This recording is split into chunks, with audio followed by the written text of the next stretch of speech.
Hi hello ನಮಸ್ಕಾರ ವೀಕ್ಷಕರೇ, boss TV ಸ್ಪೆಷಲ್ಗೆ ಸ್ವಾಗತ. ನಾನು ಪಲ್ಲವಿ ಯನ್ರಾಜ್. ಸದ್ಯಕ್ಕೆ ಎಲ್ ನೋಡಿದ್ರು ಕೂಡ ಕಲಾಸಿ ಪಾಳ್ಯ ಸಿನಿಮಾದ ಹವಾ ಜೋರಾಗಿದೆ. ಡಿ ಬಾಸ್ ದರ್ಶನ್ ಅವರ ಸಿನಿಮಾ ಬಹಳ ವರ್ಷಗಳ ನಂತರ ಕಲಾಸಿ ಪಾಳ್ಯ ರಿಲೀಸ್ ಆಗಿದೆ. ಎಲ್ರು ಕೂಡ ವೆಯ್ಟ್ ಮಾಡ್ತಾ ಇದ್ರು. ಪ್ರತಿ ವರ್ಷವೂ ಕೂಡ ಬಿಡದಂಗೆ ದರ್ಶನ್ ಅವರ ಸಿನಿಮಾ ರಿಲೀಸ್ ಆಗ್ತಾ ಇತ್ತು. ಬಟ್ ಕಾರಣಾಂತರಗಳಿಂದ ಅವರ ಕೊನೆಯ ಚಿತ್ರ ಈಗ ವೃತ್ತಿ ಜೀವನದ ಕೊನೆಯ ಚಿತ್ರ ಡೆವಿಲ್ ಆಗಿದೆ. ಇನ್ನು ಅವರು 1 ವರ್ಷ ಆದ ನಂತರದಲ್ಲಿ ಜೈಲಿನಿಂದ ಆಚೆ ಬರ್ತಾರೆ. ಸೊ ಆಗ ಮುಂದಿನ ಸಿನಿಮಾದ ಬಗ್ಗೆ ಚಿತ್ರೀಕರಣ ಅದು ಇದು ಅಂತ ಪ್ಲಾನ್ ಮಾಡ್ಕೋಬಹುದು. ಸೊ ಸದ್ಯದ ಮಟ್ಟಕ್ಕೆ devil last cinema. So devil craze ಹೇಗಿತ್ತು, ಡೆವಿಲ್ ಅಬ್ಬರ ಹೇಗಿತ್ತು, ಥಿಯೇಟರ್ ನಲ್ಲಿ ಡಿ ಬಾಸ್ ದರ್ಶನ್ ಅವ್ರನ್ನ ನೋಡ್ಲಿಕ್ಕೆ ಎಲ್ಲೆಲ್ಲಿಂದಲೂ ಕೂಡ ನಮ್ಮ ಬೆಂಗಳೂರಿಗೆ ಅವರ ಅಭಿಮಾನಿಗಳು ಆಗಮಿಸಿರ್ತಾರೆ. ಜೊತೆಗೆ ರಕ್ತದಾನ, ಅನ್ನದಾನ, ಒಂದಷ್ಟು ಒಳ್ಳೆಯ ಕೆಲಸಗಳು ಕೂಡ ಅವರ ಸಿನಿಮಾದ ರಿಲೀಸ್ ದಿನ ಆಗಿರುತ್ತೆ. ಹೀಗಿರ್ಬೇಕಾದ್ರೆ ಅಭಿಮಾನಿಗಳ ಆಸೆಯಂತೆ ಮತ್ತೊಮ್ಮೆ ಕಲಾಸಿ ಪಾಳ್ಯ ಸಿನಿಮಾವನ್ನ ರಿಲೀಸ್ ಮಾಡಿದರೆ ಈಗಾಗಲೇ ನಮ್ಮ ಇನ್ಸ್ಟಾಗ್ರಾಮ್ ಫೀಡ್ ಅಲ್ಲೆಲ್ಲ ಇವಾಗ ಕಲಾಸಿ ಪಾಳ್ಯದ ಹವಾನೆ ಅಂತಾನೆ ಹೇಳ್ಬೋದು. ಅಷ್ಟು ಅಭಿಮಾನಿಗಳು ಅವ್ರನ್ನ ಸೆಲೆಬ್ರೇಟ್ ಮಾಡ್ತಾ ಇದ್ದಾರೆ, ಅವರ ಸಿನಿಮಾವನ್ನ ಕೊಂಡಾಡ್ತಾ ಇದ್ದಾರೆ ಅಂತಾನೆ ಹೇಳ್ಬೋದು. ಸೊ ಹೀಗಿರ್ಬೇಕಾದ್ರೆ ಡೆವಿಲ್ ಸಿನಿಮಾ ರಿಲೀಸ್ ಆಗುತ್ತೆ ಇದೇ 2025 ಡಿಸೆಂಬರ್ ನಲ್ಲಿ. ಅಂದ್ರೆ ಒಂದು ದಿನದ ಮೊದಲೇ ಅಭಿಮಾನಿಗಳಿಗೋಸ್ಕರ ಸಿನಿಮಾವನ್ನ ಬಿಡುಗಡೆ ಮಾಡ್ತಾರೆ. ಆ ನಂತರದಲ್ಲಿ ಫಸ್ಟ್ ಡೇ ಫಸ್ಟ್ ಶೋದ ಒಂದಷ್ಟು ಅಬ್ಬರ ಹೇಗಿತ್ತು, ಅಲ್ಲಿ ಅಭಿಮಾನಿಗಳು ಎಲ್ಲೆಲ್ಲಿಂದ ಬಂದಿದ್ರು. ಸೊ ಎಲ್ಲರೂ ಕೂಡ ಬೆಳ್ಳಂಬೆಳಗ್ಗೆ 4 ಗಂಟೆ, ಫಸ್ಟ್ ಶೋ ಇರೋದು 6 ಗಂಟೆಗೆ, ಅವರ ಫ್ಯಾನ್ಸ್ ಬಂದಿದ್ದು 3:45 4 ಗಂಟೆಗೆ ಥಿಯೇಟರ್ ಮುಂದೆ ಜಮಾಯಿಸಿರ್ತಾರೆ. ಅಲ್ಲಿ ಒಂದಷ್ಟು ಅವ್ರ ಫೋಟೋ ಇಟ್ಕೊಂಡು, ಜೊತೆಗೆ ಅವರ ಕಟೌಟ್ಗೆ ಹಾರನ ಹಾಕಿ ಸಿಂಗಾರ ಎಲ್ಲ ಮಾಡ್ತಾ ಇರ್ತಾರೆ. ಸೊ ಅದು ನೋಡಕ್ಕೆ ನಮಗೆಲ್ಲ ಖುಷಿ ಆಗಿತ್ತು. ಸೊ ಹೀಗಿರ್ಬೇಕಾದ್ರೆ ಡೆವಿಲ್ ಸಿನಿಮಾದ ಹಾಡುಗಳು ಹಿಟ್ ಆಗಿತ್ತು, ಸಿನಿಮಾನು ಹಿಟ್ ಆಗಿತ್ತು.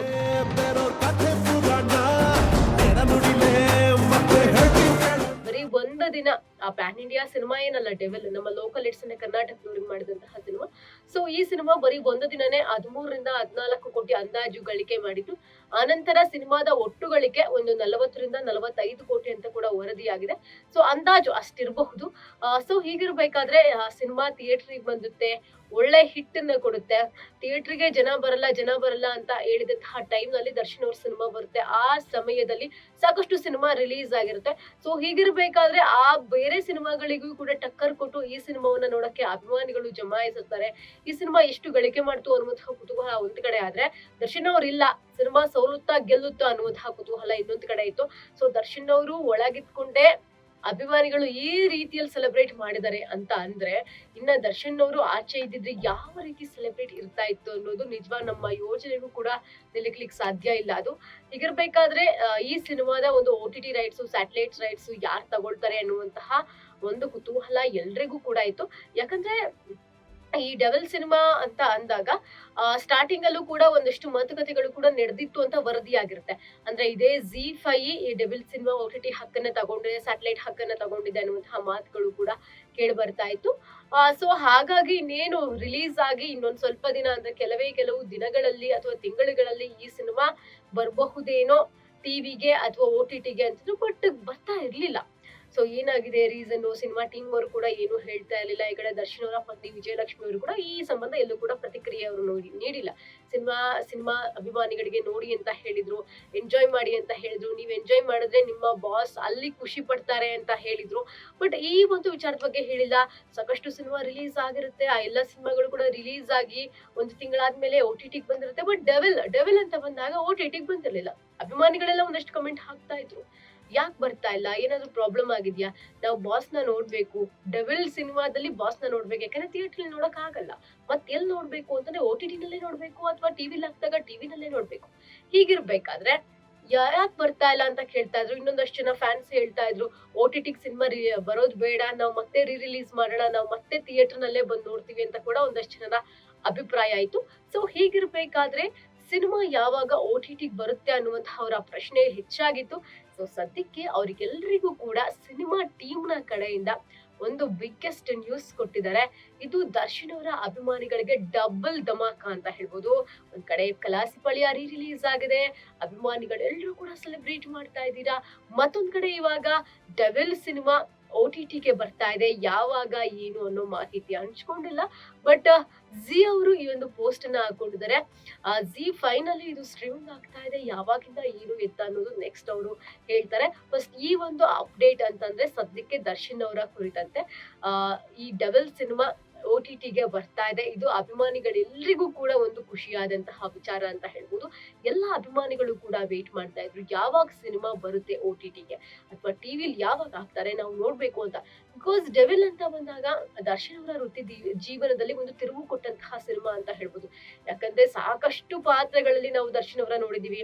ನಾರ್ಮಲ್ ಆಟೋ ಡ್ರೈವರ್ ಆಗೂ ನೋಡಿದೀವಿ, ಹಿಸ್ಟಾರಿಕಲ್ ಪಾತ್ರದಲ್ಲೂ ನೋಡಿದೀವಿ, ಕುರುಕ್ಷೇತ್ರ, ಸಂಗೊಳ್ಳಿ ರಾಯಣ್ಣ, ಹಾಗೆ ಪೊಲೀಸ್ ಆಗೂ ನೋಡಿದೀವಿ. ಸೊ ಸಾಮಾನ್ಯನಾಗೂ ಕೂಡ ನೋಡಿದೀವಿ ದರ್ಶನ್ ಅವರ ಸಿನಿಮಾದಲ್ಲಿ ಅವ್ರು ಮಾಡಿರುವಂತಹ ಪಾತ್ರನ. ಬಟ್ ಡೆವಿಲ್ ಅಂತ ಬಂದಾಗ ಡಬಲ್ ಕ್ಯಾರೆಕ್ಟರ್ ಮಾಡಿರ್ತಾರೆ. ಡೆವಿಲ್ ಒಬ್ಬ, ಹಾಗೇನೆ ಕೃಷ್ಣ ಹಾಗೆ ಧನುಷ್ ಆಗಿ ಕಾಣಿಸ್ಕೊಂಡಿರ್ತಾರೆ. ಸೊ ಅದ್ರಲ್ಲಿ ಅವರ ಪಾತ್ರಕ್ಕೆ ಬಂದಂತಹ ರೆಸ್ಪಾನ್ಸ್ ನಿಜವಾಗ್ಲೂ ಕೂಡ ಅವ್ರು ಆಚೆ ಇದ್ದಿದ್ರೆ ಖುಷಿ ಪಡ್ತಾ ಇದ್ರು ಅನ್ಸುತ್ತೆ. ಆ ರೀತಿನಲ್ಲಿ ರೆಸ್ಪಾನ್ಸ್ ಬಂದಿರುತ್ತೆ. ಸೊ ಅವರು ಆಚೆ ಒಳಗಡೆ ಕೇಳಿರ್ತಾರೆ ಆಚೆ ಎಲ್ಲ ಏನಾಗ್ತಾ ಇದೆ, ಸಿನಿಮಾಗೆ ರೆಸ್ಪಾನ್ಸ್ ಹೇಗ್ ಬಂತು. ಅದಕ್ಕೂ ಕೂಡ ವಿಜಯಲಕ್ಷ್ಮಿ ಅವರು ಒಂದ್ಸರಿ ರಿಯಾಕ್ಟ್ ಮಾಡಿದ್ರು ಈ ವಿಚಾರಕ್ಕೆ ಸಂಬಂಧಪಟ್ಟಂತೆ. ನಿಮ್ ಬಾಸ್ ಖುಷಿ ಪಡ್ತಾ ಇದ್ದಾರೆ, ಸಿನಿಮಾ ನೀವೆಲ್ಲ ಸಂಭ್ರಮಿಸ್ತಾ ಇರೋದು ನೋಡಿ ಅಂತ ಕೂಡ ಅವ್ರು ಹೇಳಿದ್ರು. ಹೀಗಿರ್ಬೇಕಾದ್ರೆ ಎಲ್ರಿಗೂ ಇದ್ದಂತಹ ಒಂದು ಕಾಮನ್ ಕ್ವಶನ್ ಅಂದ್ರೆ ಅವರ ಅಭಿಮಾನಿಗಳಿಗೆ ಡೆವಿಲ್ ಯಾವಾಗ ಟಿವಿಲ್ ಬರುತ್ತೆ, ಯಾವಾಗ OTT ಬರುತ್ತೆ ಅಂತ. ಇವಾಗ OTT ಅಂದ್ರೂ ಕೂಡ ಪ್ರತಿಯೊಬ್ರು ಮೊಬೈಲ್ ಅಲ್ಲೂ ಕೂಡ ನಾವು ಅದ್ರ ಅಪ್ಲಿಕೇಶನ್ ಅನ್ನ ಇಟ್ಕೊಂಡಿರೋದಿಲ್ಲ. ಸೊ ಹಾಗಾಗಿ ಟಿವಿಲಿ ಯಾವಾಗ ಬರುತ್ತೆ ಅಂತ ವೇಟ್ ಮಾಡ್ತಾ ಇದ್ರು. ಸೂನ್ ಅದಕ್ಕೆಲ್ಲ ಇವಾಗ ಉತ್ತರ ಕೊಡ್ಲಿಕ್ಕೆ ರೆಡಿ ಇದ್ದಾರೆ. ಸದ್ಯಕ್ಕೆ ಇದು OTTಲಿ ಸ್ಟ್ರೀಮಿಂಗ್ ಆಗುತ್ತೆ, ಆನಂತರ ಟಿವಿಲ್ ಕೂಡ ಬರುತ್ತೆ, ಅದು ಕೂಡ ಝೀ ಕನ್ನಡದಲ್ಲಿ ಅನ್ನುವಂತಹ ಮಾಹಿತಿ ಕೂಡ ಇದೆ. ಇದು ಒಂದಷ್ಟು ಒಳ್ಳೆ ವಿಚಾರ ದರ್ಶನ್ ಅವರ ಕುರಿತಂತೆ. ಸದ್ಯಕ್ಕೆ ಕಲಾಸಿ ಪಳ್ಯದ ಕಡೆಗೆ ಮತ್ತೆ ಬಂದ್ರೆ, ಸಾಕಷ್ಟು ವರ್ಷಗಳ ನಂತರ ಸಿನಿಮಾ ರಿಲೀಸ್ ಆಗುತ್ತೆ. ಅಭಿಮಾನಿಗಳೆಲ್ಲರೂ ಕೂಡ ಯಾವುದೋ ಹೊಸ ಸಿನಿಮಾನೇ ಬಂತೇನೋ ದರ್ಶನ್ ಅವ್ರದ್ದು ಅನ್ನೋ ರೀತಿನಲ್ಲಿ ಸೆಲೆಬ್ರೇಟ್ ಮಾಡ್ತಾರೆ. ಅದು ಕೂಡ first day first show.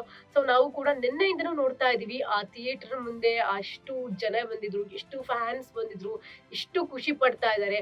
Darshan ಅವ್ರನ್ನೇ ಸೆಲೆಬ್ರೇಟ್ ಮಾಡ್ತಾ ಇದ್ದಾರೆ ಅವರು ಸಿನಿಮಾನ ಅನ್ನೋದಕ್ಕಿಂತ. ಸೊ ಹಾಡಿಗೆ ಎಂಜಾಯ್ ಮಾಡೋದಾಗಿರ್ಬೋದು, ಆ ಒಂದು ಲಾಸ್ಟಿಗೆ ಬರುವಂತಹ ಆ ಒಂದು ಸೀನ್ಗೆ ಎಂಜಾಯ್ ಮಾಡುವಂಥದ್ದು, ಕ್ಲೈಮ್ಯಾಕ್ಸ್ಗೆ ಎಂಜಾಯ್ ಮಾಡುವಂಥದ್ದು. ಸೊ ಸದ್ಯಕ್ಕೆ ಸಿಕ್ಕಾಪಟ್ಟೆ ಹ್ಯಾಪಿ ಮೂಡ್ ನಲ್ಲಿ ಇದ್ದಾರೆ ದರ್ಶನ್ ಅವರ ಅಭಿಮಾನಿಗಳು. ಸೊ ಇದು ಕೂಡ ಅವರಿಗೆ ಒಂದು ಖುಷಿಯಾದಂತಹ ವಿಚಾರ. ಈ ಕಲಾಸಿಪಳ್ಯ ರಿಲೀಸ್ ಅಂತ ಅಂದಾಗ್ಲೇನೆ ಅಭಿಮಾನಿಗಳೆಲ್ಲರೂ ಕೂಡ ಥ್ರಿಲ್ಲಿಂಗ್ ಆಗಿದ್ರು. ಈಗಲೂ ಕೂಡ ಉದಯ ಟಿವಿನಲ್ಲೋ, ಉದಯ ಕಾಮಿಡಿನಲ್ಲೋ ಅಥವಾ ಉದಯ ಮೂವೀಸ್ ನಲ್ಲೋ ಈ ದರ್ಶನ್ ಅವರ ಕಲಾಸಿಪಾಳ್ಯನೋ ಮತ್ತೊಂದು ಯಾವ್ದೋ ಸಿನಿಮಾ ಬಂದ್ರು ಕೂಡ ಫಸ್ಟ್ ಕುತ್ಕೊಂಡು ನೋಡ್ತೀವಿ. ಯಾಕಂದ್ರೆ ಆಗಿನ ಸಿನಿಮಾ ಕೊಡ್ತಾ ಇದ್ದಿದ್ದಂತಹ ಒಂದು ಹಿಟ್ಟೇ ಬೇರೆ ಇತ್ತಿತ್ತು. ನಮಗೆ ಸಿಕ್ಕಾಪಟ್ಟೆ ಹಿಟ್ ಮಾಡ್ತಾ ಇತ್ತು ನಮ್ಮನ್ನೇ ಆ ಸಿನಿಮಾಗಳು. ಬಟ್ ಈಗಿನ ಸಿನಿಮಾವು ಕೂಡ ಅವರ ಸಿನಿಮಾಗಳನ್ನ ನೋಡ್ಬೇಕು ಅಂತಂದ್ರೆ OTTಗಳಲ್ಲೂ ಕೂಡ ಇದೆ, ಯೂಟ್ಯೂಬ್ ನಲ್ಲೂ ಇದೆ. ಬಟ್ ಟಿವಿಲಿ ಹಾಕುವಂತಹ ಸಿನಿಮಾನ ಅದ್ ನೋಡೋ ಕ್ರೇಜೇ ಬೇರೆ ಅಂತ ಹೇಳ್ಬೋದು. ಸೊ ಸದ್ಯಕ್ಕೆ ಕಲಾಸಿಪಾಳ್ಯ ಹವಾ ಅಂತೂ ನಮ್ಮ ಗಾಂಧಿನಗರದಲ್ಲಿ ಜೋರ ಆಗ್ತಾ ಇದೆ. ಕಲಾಸಿಪಾಳ್ಯದ ಬಗ್ಗೆ ಮಾತುಕತೆ ಆಗ್ತಾ ಇದೆ. ಗಲ್ಲಿನಲ್ಲೂ ಕೂಡ ಥಿಯೇಟರ್ಗಳಲ್ಲಿ ದರ್ಶನ್ ಅವರ ಫ್ಯಾನ್ಸ್ ಕಲಾಸಿಪಾಳ್ಯ ಸಿನಿಮಾವನ್ನ ಬ್ಲಾಸ್ಟ್ ಮಾಡ್ತಾ ಇದ್ದಾರೆ. ಸದ್ಯಕ್ಕೆ ಇದು ಬಿಗ್ಗೆಸ್ಟ್ ಅಪ್ಡೇಟ್ ಅಂತ ಹೇಳ್ಬೋದು. ಇದೇ ತಿಂಗಳಲ್ಲಿ ಮೇ ಬಿ ಬರಬಹುದು ಝೀ5 ನಲ್ಲಿ ಡೆವಿಲ್ ಸಿನಿಮಾ.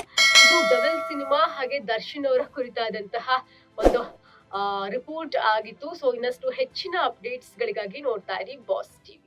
ಲೇಟೆಸ್ಟ್ ಹಾಗೂ ಇಂಟ್ರೆಸ್ಟಿಂಗ್ ಸುದ್ದಿಗಳಿಗಾಗಿ ಬಾಸ್ ಟಿವಿ ಕನ್ನಡ ಚಾನೆಲ್ನ ಸಬ್ಸ್ಕ್ರೈಬ್ ಮಾಡಿ. ಹಾಗೆಯೇ ಬೆಲ್ ಐಕಾನ್ ಪ್ರೆಸ್ ಮಾಡಿ. ಇದರ ಜೊತೆಗೆ ಫೇಸ್ಬುಕ್, ಇನ್ಸ್ಟಾಗ್ರಾಮ್, ಎಕ್ಸ್ ನಲ್ಲೂ ಮಿಸ್ ಮಾಡದೆ ಫಾಲೋ ಮಾಡಿ.